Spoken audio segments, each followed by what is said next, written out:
Lo Statuto del Veneto mette insieme tutte le strade possibili di autonomia, perché l'attuale Costituzione questa non ce la consente così come la vorremmo, però si spinge nell'estremo limite di quello che ci ha consentito.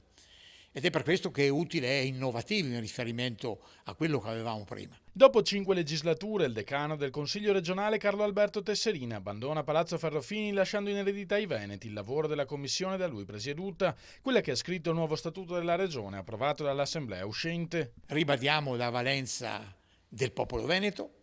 ribadiamo Venezia capitale, apriamo a una forte concezione del rispetto della solidarietà e della sussidiarietà,